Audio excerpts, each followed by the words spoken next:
Welcome. I am Jeannie Kenmotsu, the Arlene and Harold Schnitzer Curator of Asian Art at the Portland Art Museum, and I am delighted to welcome you all to this evening's lecture. At the museum, we are practicing visual descriptions of ourselves when we do talks of this nature, and so I will practice mine now. I am an Asian American woman with brown hair. I am sitting in a white painted room wearing a black turtleneck, and there is a ceiling fan above my head. That said, I am delighted to welcome you and to introduce this evening's speaker, Dr. Yael Rice, who is the Assistant Curator of Art History at Amherst College in Massachusetts. She is a specialist in the art and architecture of South Asia and Greater Iran, with a particular focus on manuscripts and what she calls the portable arts, which is a phrase that I love, of the 15th through the 18th centuries. For a museum audience, Dr. Rice is also an especially adroit choice. She was herself a curator at the Philadelphia Museum of Art for several years, where she curated a number of important exhibitions and interesting installations.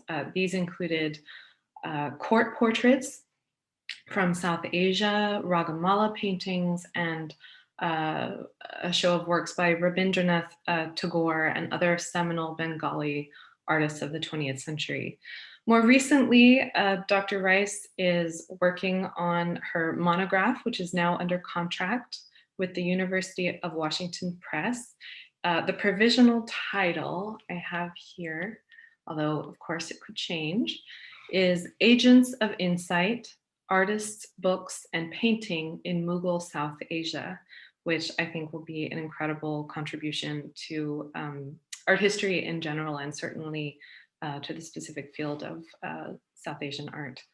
On a personal note, I'd just like to say that I have known Yael for a number of years, as she is a friend from graduate school, and she was has always been a kind mentor, friend, collaborator, and that is only matched, if not surpassed, by her incredible work and scholarship.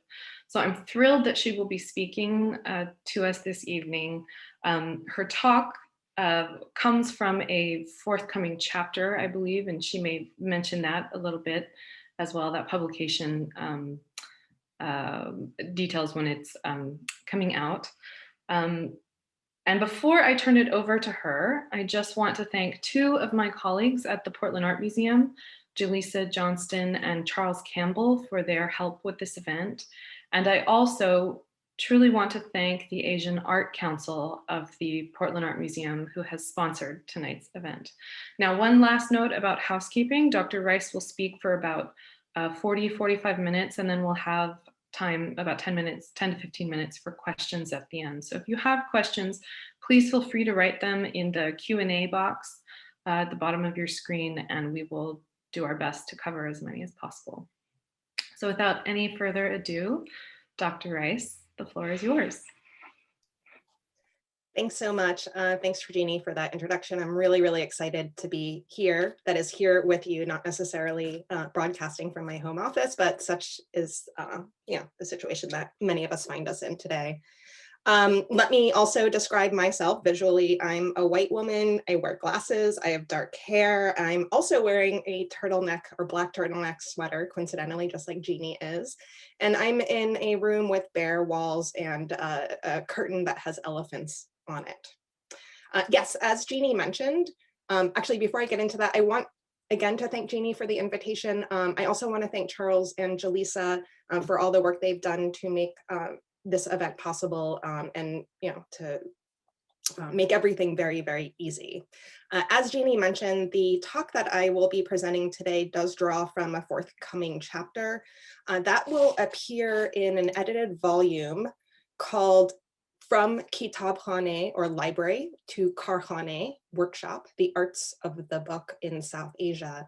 And that's a volume that Sonal Kular of the University of Pennsylvania is editing, and it is under contract with University of Washington Press.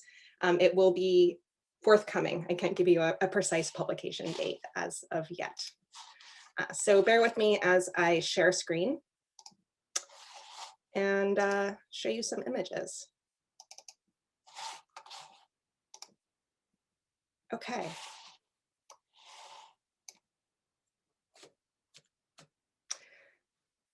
Oops. Oh, there we go.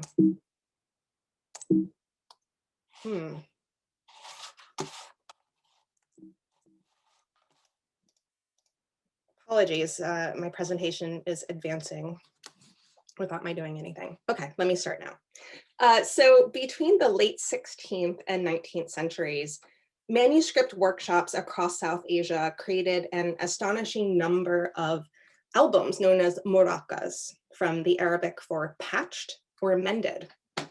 In conception and organization, these stitched books or codices drew from earlier album making traditions associated with the Persian-speaking or Persianate courts of Iran and Iran and Central Asia. But their contents, encompassing drawings, paintings, calligraphies, and prints, were far more global in orientation. As the 2 pages shown here reveal, both from an album initially assembled at the Mughal court in the early 17th century, a single muraqqa might contain mid-16th century Central Asian calligraphies of Persian poetry, as we see on the left, late 16th century paintings from the Mughal court, as we see on the right, and images inspired by European pictures and prints. The same album bears actual European prints as well. The muraqqa may be likened to a cabinet of curiosity to the extent that it functioned similar to its European counterpart as a collection of rare heterogeneous specimens. Yet, unlike the Wunderkammer, the album was eminently more mobile, and travel it did. During the period in question, large quantities of albums like this one circulated across the Indian subcontinent through purchase, inheritance, trade, gift exchange, and loot. They enjoyed far broader appeal, however, as the longstanding presence of South Asian albums in Iranian, Russian, German, Dutch, French, and British hands reveals. Indeed, albums were among the earliest pictorial books from South Asia to enter European collections. And by the mid-19th century, the sale of muraqqas and their contents at London auctions was practically commonplace. Note too that the albums I've just shown you reside today in institutional collections in Germany and the United States. Just what drove the widespread production and movement of albums in and beyond South Asia, and why these piebald codex assemblages found resonance among so many different communities, is the subject of this talk. While I touch upon several allied album-making traditions from the subcontinent as well as Iran and Central Asia, this talk focuses mainly on the large body of albums that Mughal nobles, along with their allies and competitors, patronized and acquired in northern India beginning in the 16th century, and which British collectors in South Asia and in England also began to consume in earnest in the 18th century. I'll begin by considering the material and thematic precarity of albums, which I suggest contributed to this book technology's widespread circulation among many owners and across multiple regions. I'll then examine the various ways that these books engage their users interactively by drawing upon multiple knowledge systems and cultural practices, and consider how albums invoked the physical and social environments like gardens and textile-laden gatherings where they were commonly consumed. The final section of this talk addresses the reception of muraqqas and muraqqa contents in 18th century England, where these materials formed new binds once again, but with a distinct class of collectors for whom the empire extending agenda of albums served quite different ends. Where the early modern South Asian album may seem on the face of things to be a complete hodgepodge, close analysis shows that it instead recontextualized its eclectic contents in programmatic fashion to form new resonant meanings. Take, for example, this page from an album compiled in Lucknow in northern India during the second half of the 18th century, which brings together 5 discrete paintings, each executed on separate pieces of paper and at different times, to form a single continuous tableau. The selection of paintings was not exactly random. The figure depicted in the 17th century image located in the upper right quadrant probably depicts the 17th century Mughal prince Dara Shikoh, who died in 1659. And he's shown here holding what appears to be a portrait of his grandfather, Emperor Jahangir. The prince famously composed several Sufi texts and even became a disciple of an important Sufi.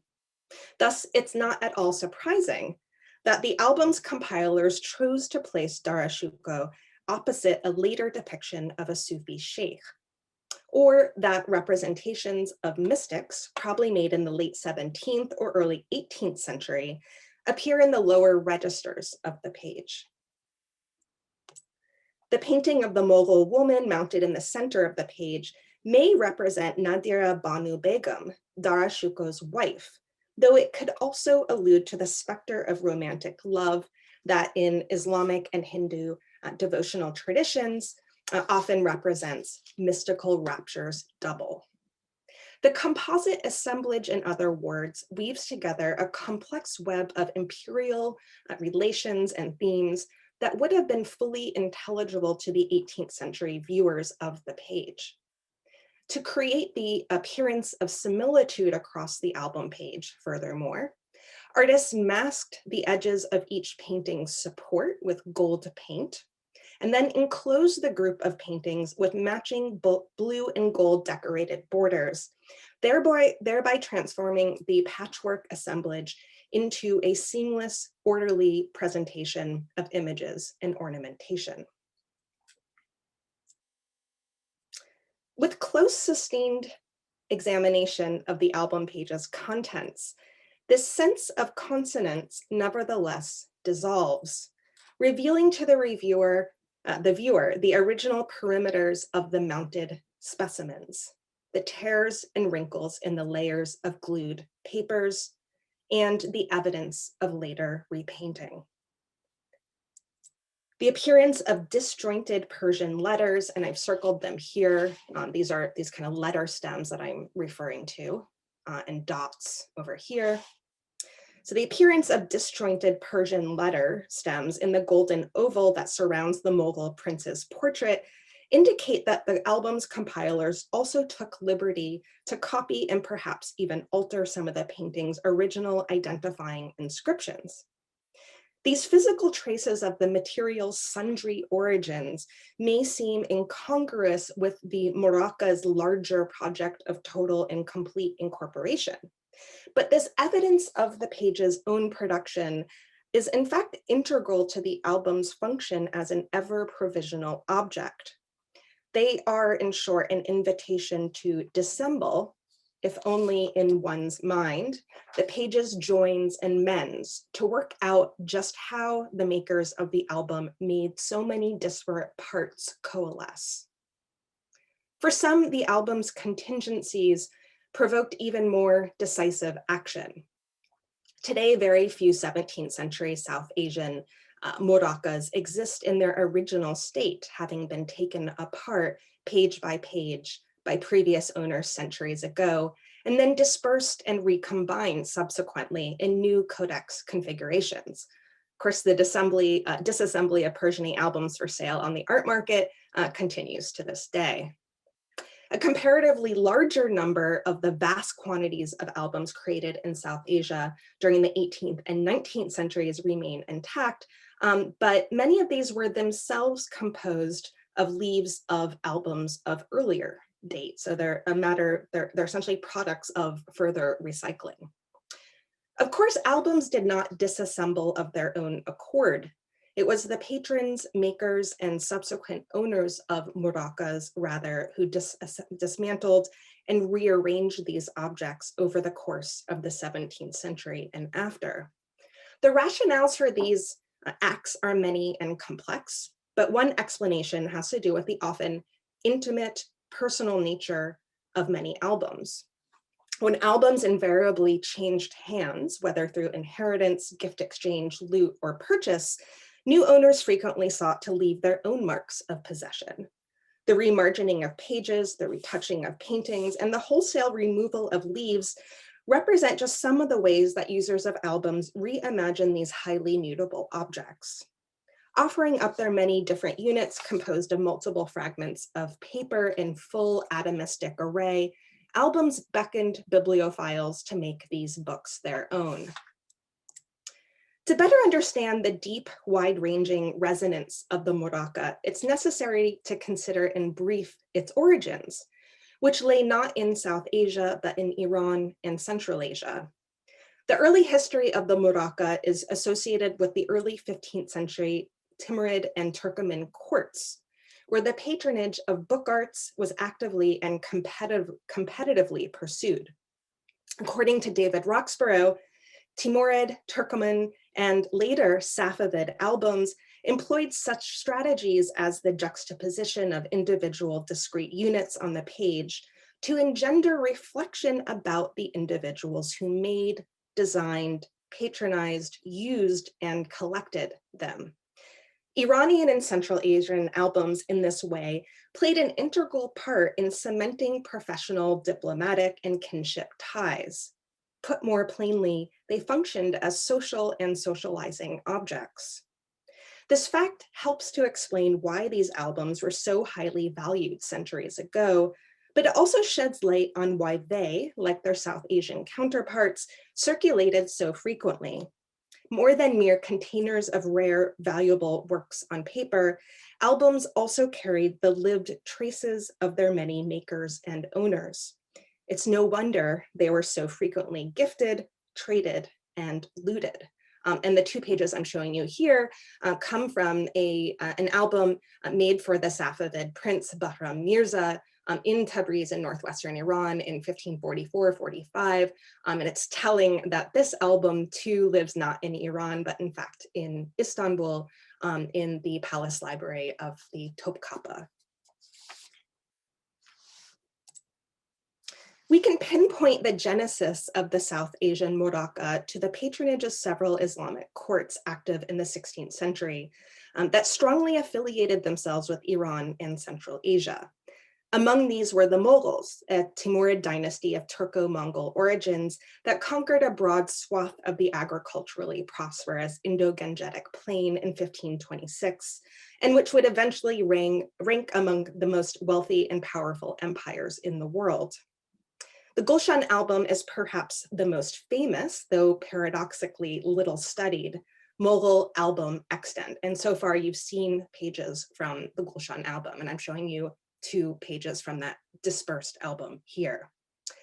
Initially assembled between 1599 and 1618 for the Mughal Emperor Akbar's son and dynastic heir Jahangir, it combines, as we've already seen, a remarkable range of materials from calligraphies and portraits of the emperors. We see portraits actually of Jahangir here and Akbar,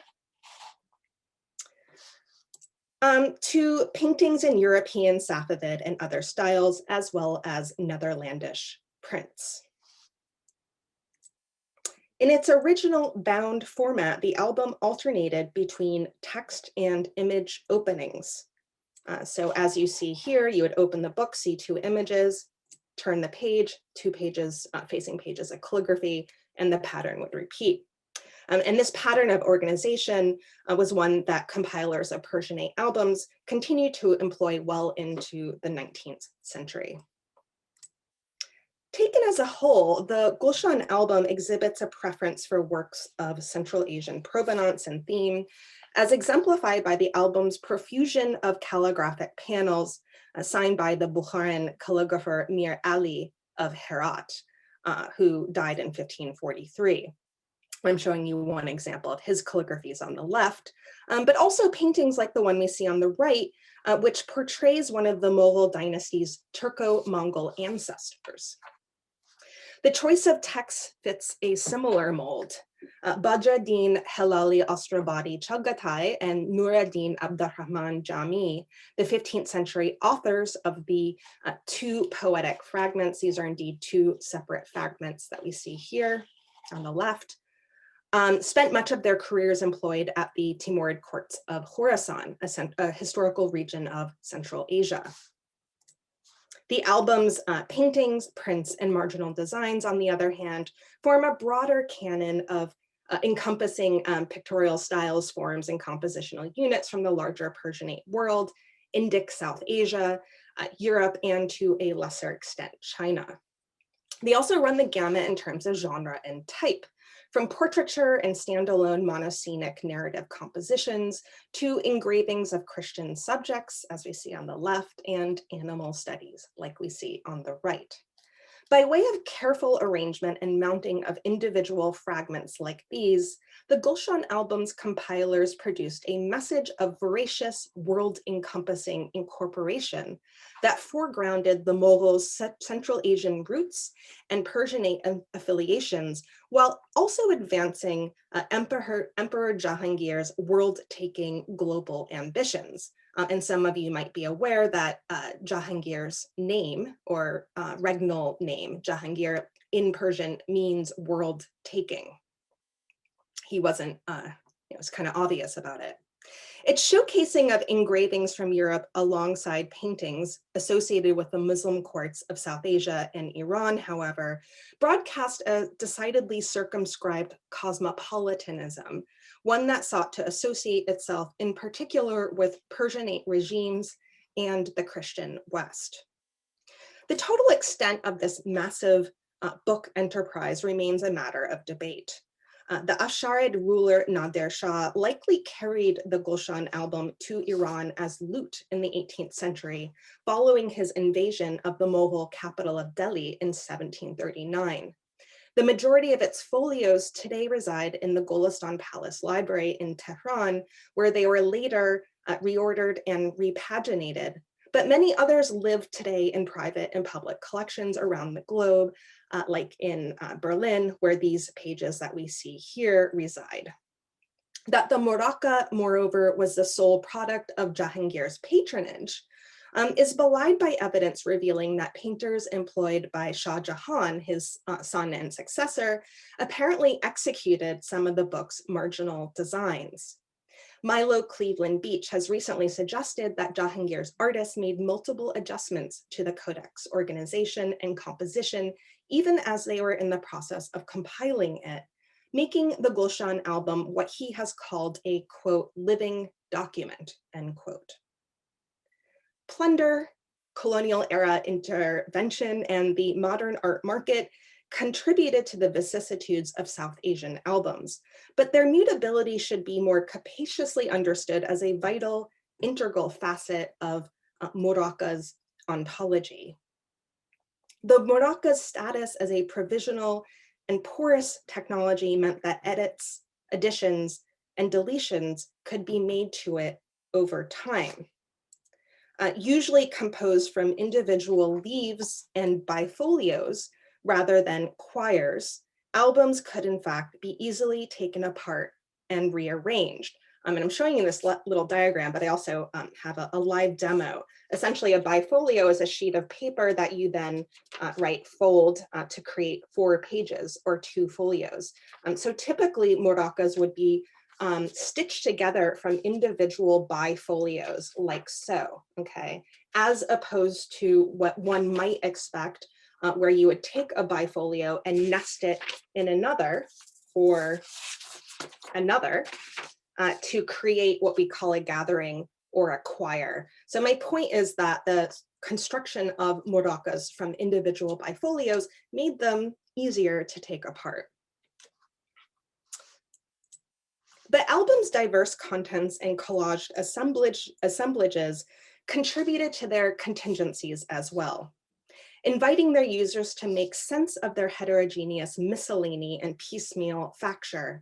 The South Asian muraqqa posed many questions but offered few definitive answers. Albums were deeply social, relational objects, and the resonant meanings that they imparted rested heavily upon the capacity of their users to make sense of them. These two facing pages from a Mughal album created sometime around the middle of the 17th century, for example, utilize a comparative framework that enjoyed paradigmatic success among the workshops and elite manuscript consuming circles of the Mughal Empire. Like most Arabic or Persian texts, this muraqqa, which today resides in the Bodleian Library at Oxford, was arranged in order to be read or viewed from right to left, meaning that the right-hand page that we see here, in fact, begins the sequence. Here, the viewer is greeted, again on the right, with a scene of a gathering, possibly a gift presentation that takes place on a waterside garden terrace as putti above shower the men with gold coins. The central bearded figure may depict the Mughal prince Shah Shuja, who would have been around 30 or 40 years old when the painting was made. The facing page on the left very much mirrors the one on the right, from the outdoor setting and the reoccurrence of the trio of trees to the representation of the putti overhead and the matching decorated margins. In this case, however, it's most likely Shah Shuja's father, Shah Jahan, who is depicted taking pride of place. Contemporaneous viewers at the Mughal court would have understood full well that these attempts to illustrate pictorial equivalents were entirely intentional and meaningful in their design. Album compilers frequently employed mirroring strategies to encourage the viewers of the facing pages to draw comparisons across the codex's gutter or inner margins. In pairing compositionally similar portraits of Shah Jahan and Shah Shuja side by side, the arrangers of the Bodleian album likely sought to emphasize dynastic accord and filial loyalty, even if the historical record presents a very different picture. Shah Jahan had appointed the prince as Subedar, or provincial governor, of the extremely wealthy provinces of Eastern India in 1639, a move that should have guaranteed the son's total allegiance to the emperor. But when Shah Jahan's health began to waver during the 1650s, Shah Shuja conspired with his brothers against their father's favorite and designated heir, Dara Shikoh. The decade that followed would see the eventual victor, Emperor Aurangzeb, execute his brothers, Dara Shikoh and Murad, and Shah Shuja flee farther east to today's Myanmar to live out his remaining days in exile. The import and meaning of painted fictions like these, however, would have been lost on the unknowing viewer.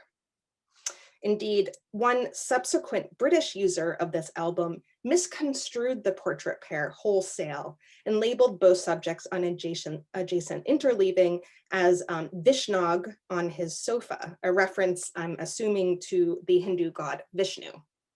A later reader attempted to correct one of these attributions to identify, perhaps correctly, the main bearded figure on the left-hand page as Shah Jahan.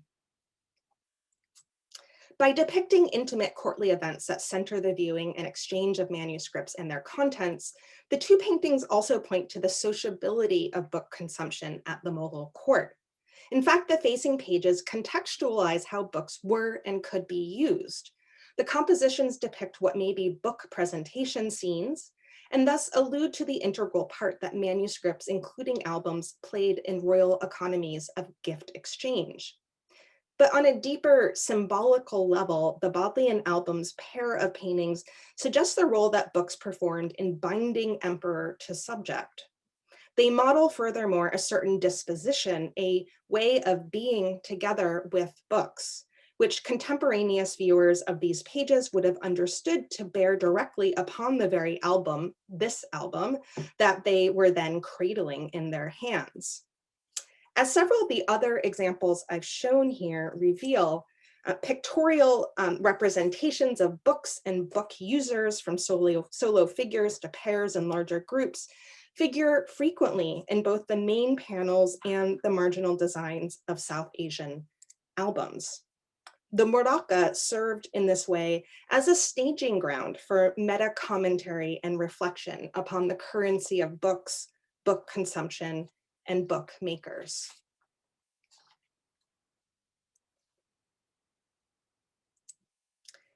Poetry from this period echoes related sentiments about the primacy of book culture in Mughal South Asia.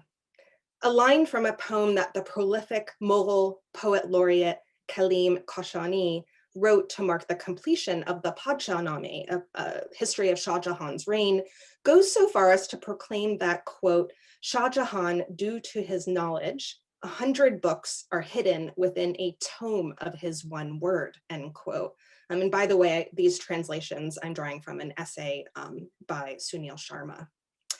Elsewhere, the poet Kalim drew upon horticultural language to describe manuscripts produced at the Mughal court, thereby introducing into his poetic meditations on books a strongly environmental inflection.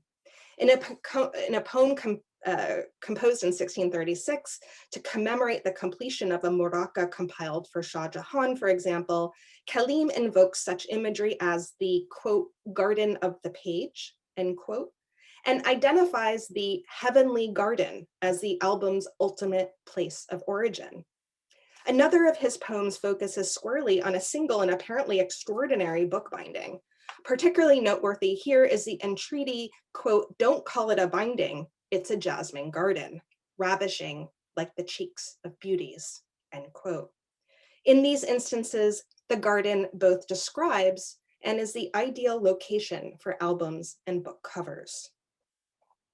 References to gardens are not at all unique to the Persian poetry created at the Mughal court, but their occurrence in these examples is especially poignant given the abundant presence of garden imagery in the calligraphies and paint and pictures contained in albums made for the members of the dynasties.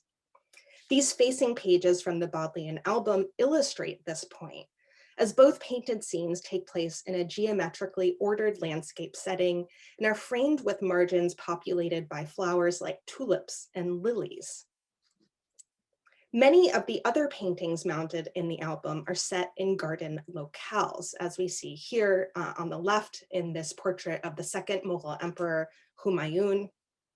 And they also appear on the book's lacquer covers, which bear representations of narcissi, lilies, and grapevines, among other lush vegetation. These depictions evoke the very settings, like the Ahukhane, or deer house, a one-time hunting park and garden in Burhanpur, in India's Deccan Plateau, where 17th century royals and elites likely consumed albums similar to this one. Today, the Ahukhane's water tanks are completely dry, but they would have once fed an extensive irrigation system that supported the cultivation of lush flowering trees and plants, like we find in our album. But the Bodleian muraqqa takes its garden evocations a step further by initiating and concluding its presentation of paintings and calligraphies with a series of pages filled only with floral and geometric designs. Spread over an astonishing 19 pages, with 13 at the beginning of the album, and you can see these here kind of going in sequence, right?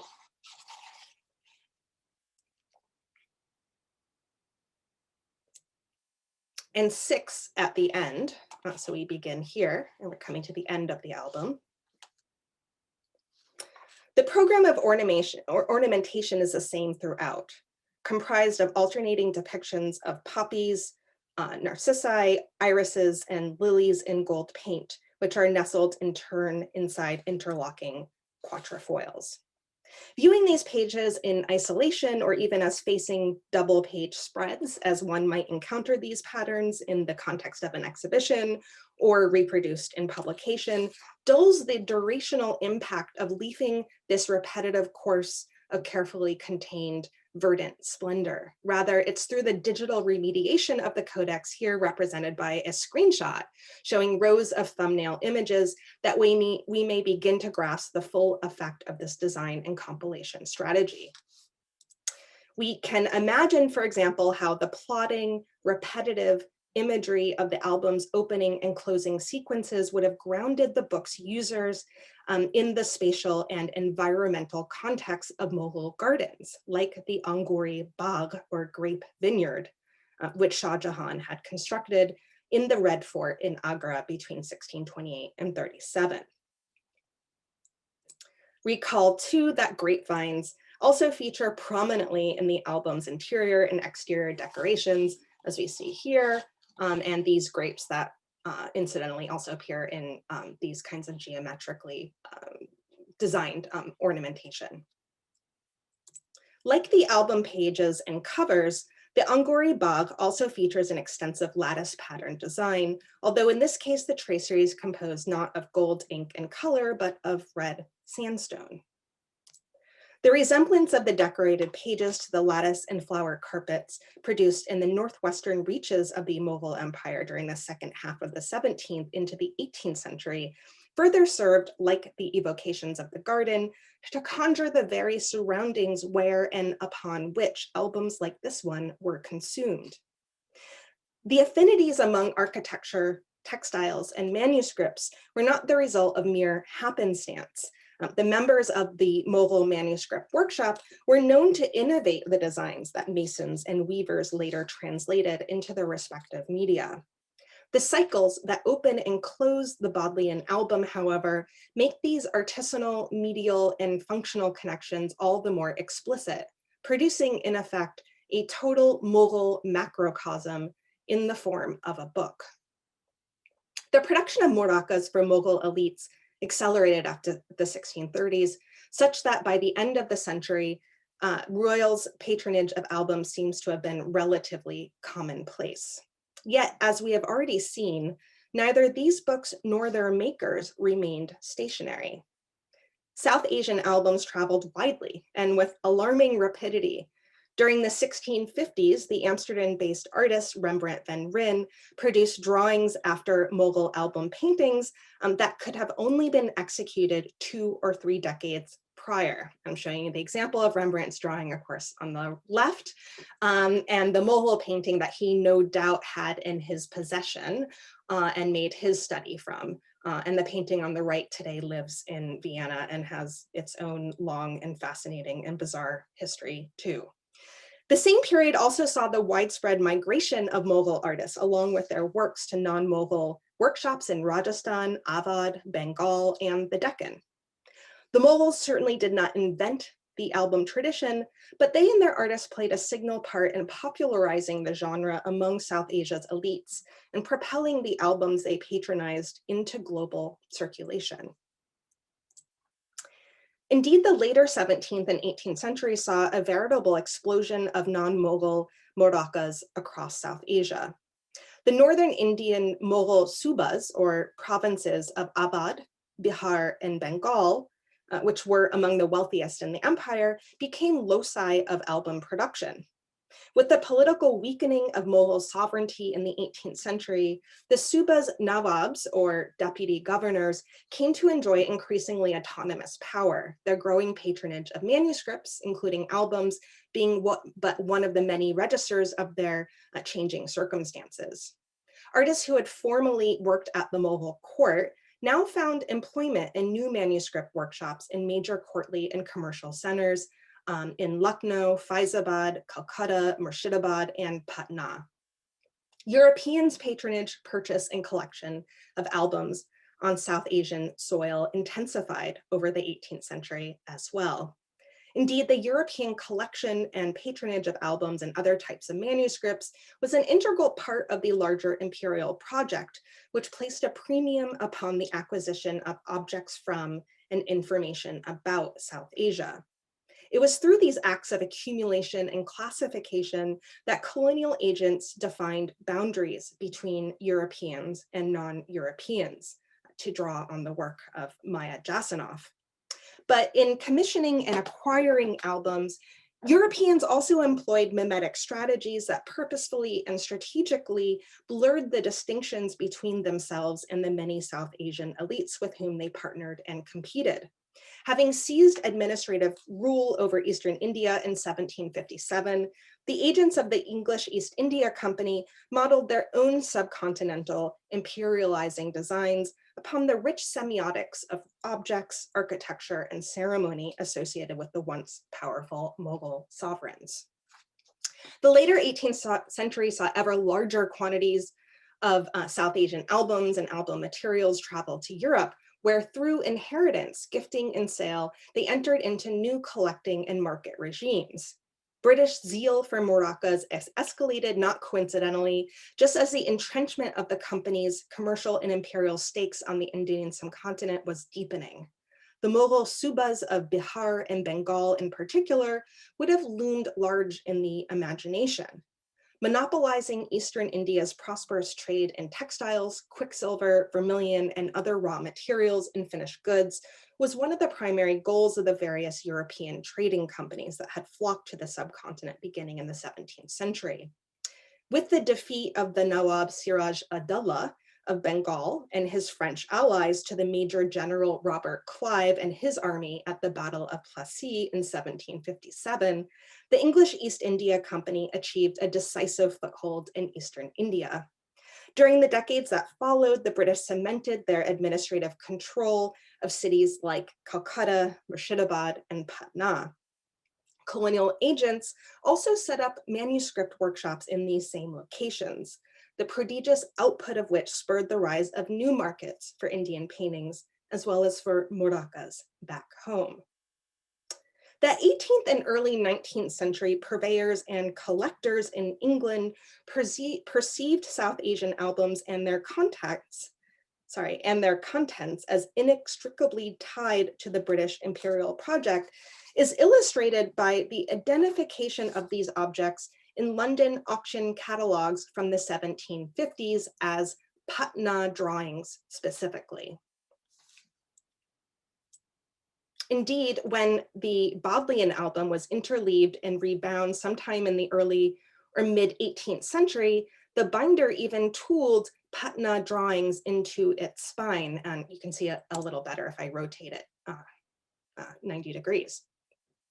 The term likely functioned as a generic shorthand to signal to British consumers the simultaneously exotic and familiar origins of these objects, with Patna being one of several urban centers where the company and its agents were increasingly active. By the second half of the 18th century, Patna had also become a center for the production of paintings intended specifically for European consumption. Patna drawings, quote unquote, would have accordingly carried associations with a distant domain that seemed to be increasingly within British grasps. Once they had entered London's art markets, South Asian albums circulated among a relatively small network of mainly well-educated men who enjoyed affiliations with a handful of highbrow institutions. Take our Bodleian album, which entered Oxford University's collections in 1840 as part of the bequest of Francis Douce, keeper of manuscripts at the British Museum between 1807 and 1811. The presence of an engraved bookplate in the inside of the album's lower cover indicates that Charles Chauncey, a London-based physician of high social standing, had at one point also owned the manuscript. But Chauncey and Douce had much more in common than the album they each had at one point counted among their possessions. Both were antiquaries and prolific collectors of printed books, manuscripts, paintings, and coins. Douce's and Chauncey's memberships in the Society of Antiquaries offers yet another point of connection. Unlike Douce, Chauncey was furthermore a fellow of the Royal Society, a scientific organization formed by royal charter in 1660, which also counted Clive among its members. Affiliations with the British Museum, the Society of Antiquaries, the Royal Society, and the Royal Academy seem to have been commonplace among many of the 18th and 19th century English collectors of Persianate muraqqas from South Asia. The existence of close networks of association within these institutions is hardly surprising given the important role that knowledge production and classification played in advancing the British Empire's larger imperial mission. Yet in spite of their advanced educations, few of these collectors had firsthand knowledge of South Asia, And their understanding of muraqqas was shaped foremost by cultural mores closer to home. The identification of the Bodleian album as Patna drawings, for example, fails to account for the album's textual contents, which actually comprise more than 50% of the codex. For Chauncey and other collectors like him, it was probably the paintings rather than the Persian calligraphies that were its greatest draw. Auction catalogs from the period suggest that English connoisseurs received album paintings on distinctively familiar terms. That is to say, while they were in some places characterized as paintings, they were much more often described as drawings and sometimes as prints. This curious designation may have been due to the use of paper as the South Asian album painting's most common support, as opposed to panel, parchment, and canvas, which were more commonly employed as the grounds for European paintings. The categorization of albums and album paintings as drawings, books of prints, and miscellanea in 18th and early 19th century London auction catalogs brought these materials into some motley company. Thus, the catalog for the 1790 London auction of Charles Chauncey's and his brother Nathaniel Chauncey's collections grouped a listing for Patna drawings, here described as being bound in Morocco, and that is Morocco style binding, and beautiful, that is lot 59, under a section entitled Capital Books of Prints. Here it shares the same space with Giuseppe Maria Mitelli's Cries of Bologna, lot 62, and 34 drawings of Chinese trades, lot 67. For the auctioneer or cataloger, the catalog's mishmash of European and Asian materials may have seemed the perfect home for the album of Patna drawings, which, like the Chinese compositions, carried currency as foreign objects, and like Mitelli's suite of prints, could be easily dismembered to form discrete, standalone, and of course, saleable units. As the examples touch upon in this talk reveal, the early modern South Asian muraqqa was a highly provisional and mobile technology, which resonated with multiple communities across the globe. The capacity of albums to make meaning lay in part in their ability to exceed their own materiality and book format to draw salient connections with gardens, textiles, and other media, and hence to bind themselves to the many kinds of elites in South Asia who consume them.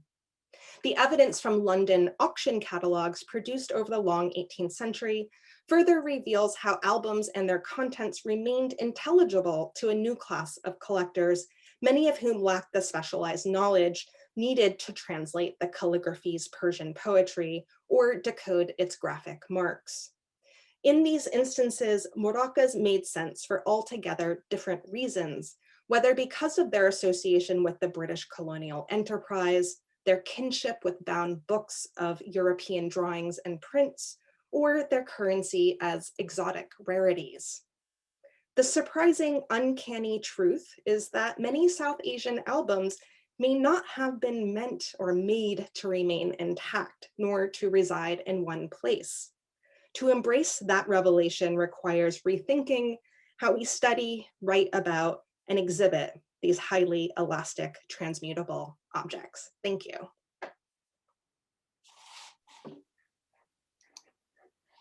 Thank you so much, Yael. That was fascinating. I keep going back to these margins, which I mean, from the moment your first slides came up, my eye would move from the portraits over to the margins, which I think is a really interesting, I mean, there's an interesting sort of performance going on there by I don't know how many hands are involved, within a workshop in crafting a complete muraqqa, but, and I don't know if they're ever really complete based on some of the work that you're bringing forward here. But this, and then when you showed us the gardens, I think that was a really fascinating, I mean, I think you should write a whole book about that, but. I might do that. You should. Yeah, but you're right, there's a lot of visual competition in terms of the sort of main panel, and then everything that is going on in the margins. And your eyes are constantly kind of flitting back and forth. And also within the main panel, when you look really closely at the calligraphies too, they have these very, often have these really complicated programs of decoration and ornamentation that kind of confuse foreground and background. And so there's all kinds of sort of plays on form and space, and plays on perception too. Yeah, I mean, not to make a terrible pun, but I mean, this border between, you know, what is the center of the visual program and what is pattern and design and what is a picture Yeah. is all wrapped up in there. It's really fascinating. But we have a lot of questions, so I don't want to take up time. Along those lines, the first one I thought I'd bring forward is someone asked, is the patterning in the manuscript leaves, in the carpets, and in the gardens of the Mughal court an attempt to reproduce our sense of nature's infiniteness, and then within that patterning, either to control it by this, the pattern sort of controlled repetition, or do you think it is to imitate it by the pattern's sort of sense of that infiniteness?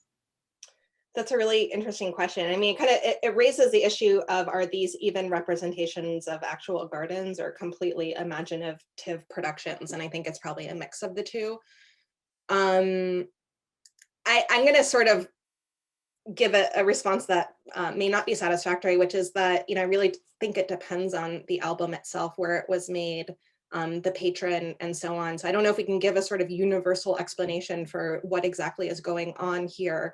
And certainly there are scholars like Ebba Koch and others who have put forward really, really interesting theses about, this explosion of floral materials, depictions that cover not only albums, but of course, architecture and all kinds of other surfaces. But again, that's, it has to be localized and specified in terms of a particular moment. But I remain really fascinated with this issue because it's clearly not just a Mughal phenomenon. And there's a real interest in, there was one page actually I wanted to show, I didn't have time to share it with you, but it's a real confusion of, again, border and main surface, and a kind of confusion between textiles that are depicted in such a way as to appear as representations of gardens versus representations of floral painted textiles. So there's this constant sort of conflation of, painting with textiles, but also a suggestion that the work that the artist makes in depicting nature is if not in competition with, but should be sort of compared to nature. But really interesting question. So fascinating. So another question was, could you say anything about how the leaves of the Gulshan album came to Berlin? Someone pointed out that the call number seems to suggest that this is a collection of illustrated loose leaves. And then sort of a second part to that question, could you say something about the range of sizes of muraqqas? This person points out that the Gulshan album appears much larger than the Mughal album in the Bodleian. So the transmission of those leaves that are in the Staatsbibliothek in Berlin is well documented. So I won't necessarily go into all of that. It's not much of a mystery. It's part of the larger disbursement of the Gulshan album from Tehran in the 18th, 19th, and early 20th centuries to places like Berlin. And that was actually through a process of gifting and purchase with actually a Prussian diplomat who was in Iran at the time.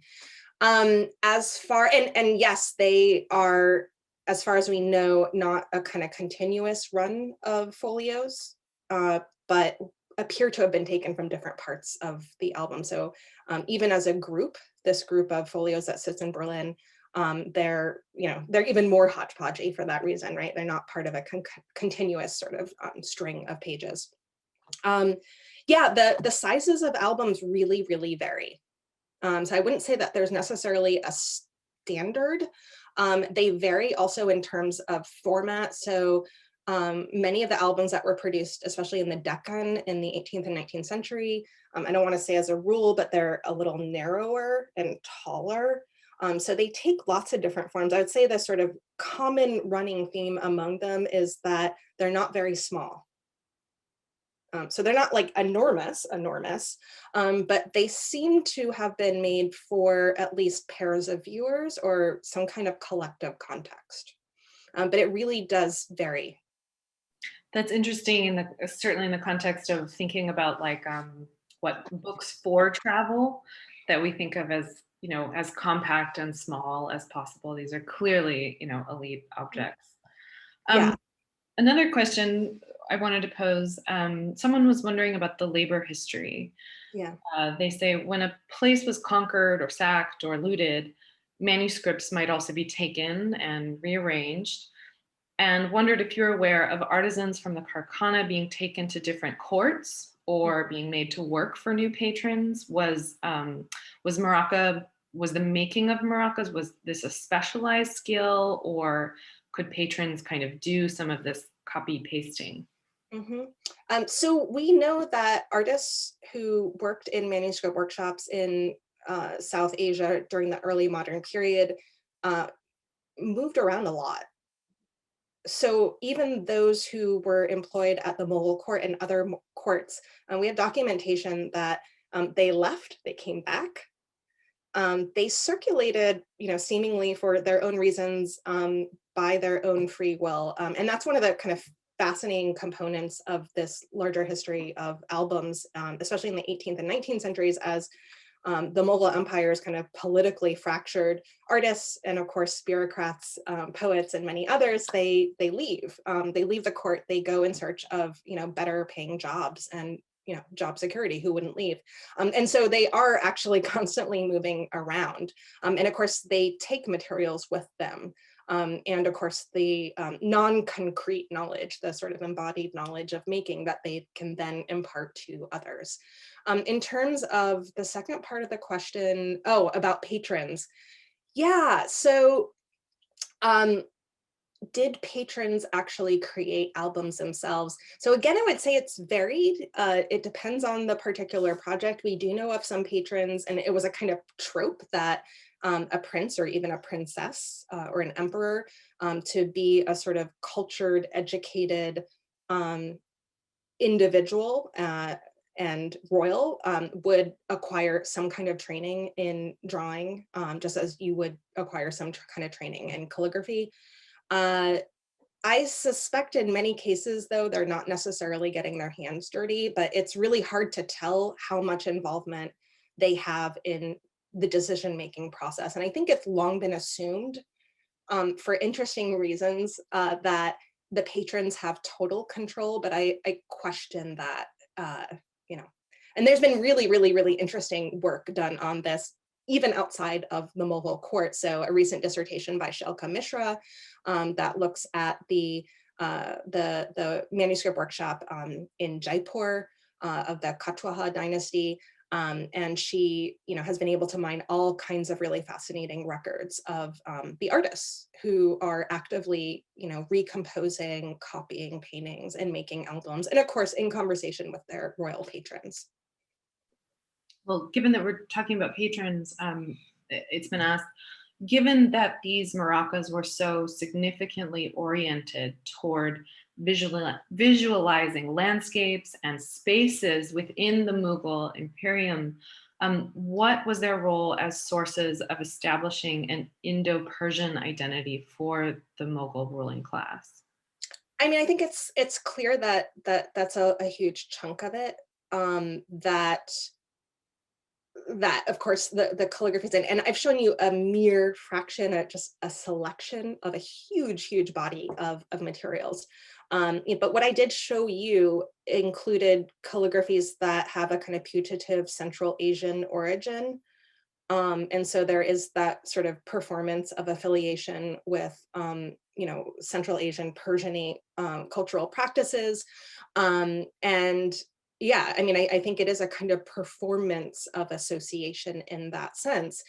That said, again, the album and the album format being very porous and mutable, it changes over time. And so the 18th century albums that are then created in places like Lucknow, in Faizabad, in Hyderabad, in Pune, they look really different, and they don't necessarily include Persian calligraphies. So they would include other kinds of contents that would be able to kind of speak to, potential or, aspirational partners and those one wish to ally with or forge some kind of association. Thank you. Sorry, there are so many questions here and so many directions to go. I want to go to a question about, again, the depictions of birds and plants in the margins of the albums. The question is, did collectors ever discuss them as visual records of natural historical knowledge, either in Persia or India or in Europe? That's a really big question. So I'm just looking for where the question is so I can just review it. So the question is about the representation of sort of like botanical studies and things like that.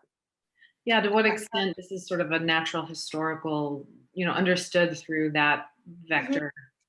Yeah, I will say people have posed that question. It's a question that many, many, many people have pondered. Whether in the case of Jahangir, for example, who is the patron of the Gulshan album, whether later patrons of albums, whether their interest in the depiction of animals and botanical studies is indicative of some kind of burgeoning concern with natural history and empirical investigation. And I have to be honest, I'm just not sure about that.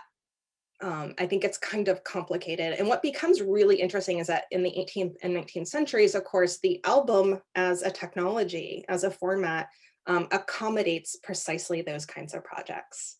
So we find, especially European patrons who are on the ground in South Asia, they're working with Indian artists and knowledge producers, and they are doing precisely that. So it is able to kind of morph into that, but I'm not sure I would exactly put it in those terms for the 17th century.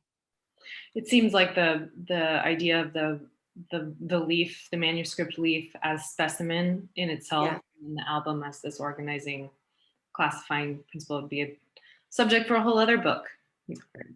Yeah, and people are working on it. There's really fascinating work that people have done on these kinds of botanical albums, and sort of studies of animal specimens and things like that from the 18th and 19th centuries. Plenty to work on. You spent quite a bit of time with the we'll just ask maybe two more questions. Spent quite a bit of time with the Bodleian album. It's been asked if you might reflect a little bit on your thoughts on its particular importance. Mm-hmm. Are there aspects of the Bodleian album that tell us something about the book arts or about South Asian art history more broadly? Mm-hmm. It's a great question. I'll be completely frank, which is that part of the reason I've spent a lot of time with that album lately is that it is digitally accessible. So there are very, very high res images that one can access and download. And so, I think it's actually, it's not just a substitution. It's allowed me to think about this object in really different kinds of ways. So it's been accessible to me in that way. I do want to underscore, it is important to the extent that it seems to be one among a very small number of earlier, let's say mid to earlier 17th century Mughal albums that seem largely intact. Okay, there are some pages missing from it. It looks like it may have been slightly rearranged at some point. So in that sense, if your goal is to try to uncover what the mid 17th century Mughal album looked like, it's important for that purpose. I don't know if it's necessarily, the most important Mughal album of that period. I think, it remains to be seen. In a lot of ways, I'm I've been working on that album a bit, but I'm also drawn to the albums that have been taken apart and that are, sort of orphaned into single folios. I think they're really, really interesting too. And I think that for a long time, art historians have been kind of drawn to this goal of reconstructing what albums originally looked like, or kind of unearthing, some intact, pristine album. And I think those are the exceptions because as I've suggested, I think these objects were not really intended to stay untouched. So I think these are unusual cases. They're interesting in that sense. I just want to say thank you again to Dr. Rice and to all of you for being here. Yeah, thanks to everyone for coming.